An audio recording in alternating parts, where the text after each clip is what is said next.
Yan ay ano, halos sumabot sa flooring yan. Mabababa na ngayon yan. Mabababa na ngayon yan. Dada, Miss Kilita, tayo dito man. Miss Kilita. Anong dyan dyan? Magaspang? Bago. Oo.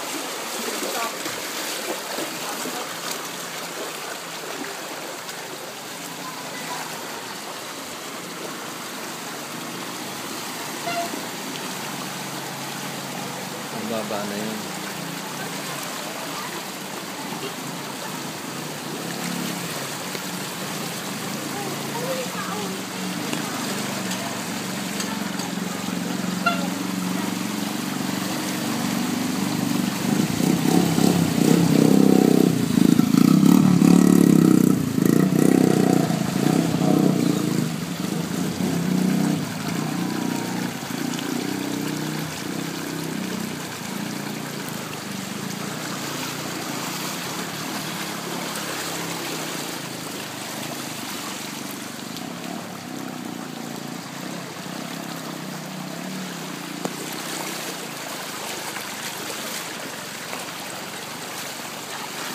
Kaninang alauna, mas mataas dito. Kung nakikita niyo yung bumper ng yung beige na kotse, halos sumabot doon sa fog lamp. Tapos ang lakas ng agos. Yan, naka-jack yan, naka-jack. Nakaangat. Mas mataas ang location na to kaysa doon sa atin. Doon sa E. Gomez, mas malalim doon sa atin. Ayan. Ang agos pa.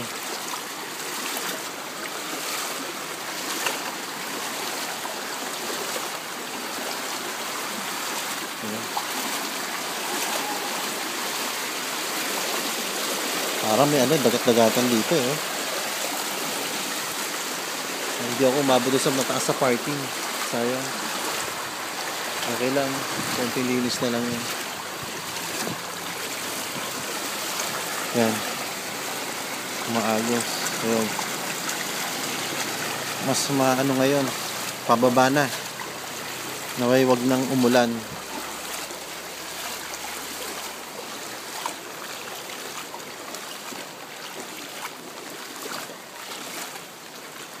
Eric, mataas ba doon sa inyo? Pambira hanggang bewang. Kinakapitan doon, kinakapitan. Ayun, doon sa kinakapitan, sa Camposanto hanggang bewang. Eto, bumaba na to. Kung nakikita niyo yung kontador na yan, lubog yan, pati yung sidecar na yan, yung gulong mismo, yung gulong.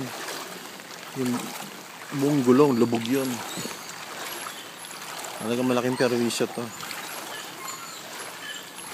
Buti na lang walang hangin. Ay, naku.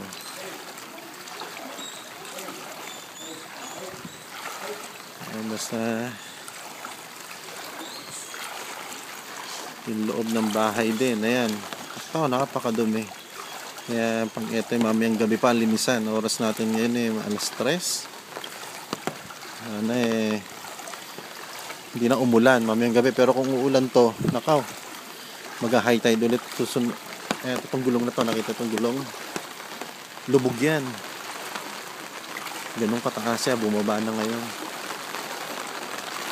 Malalim dito, hanggang tuhod na to. Ito niyalakaran ko, hanggang tuhod na. O sige, magkukuha pa ako doon sa loob. Bye bye.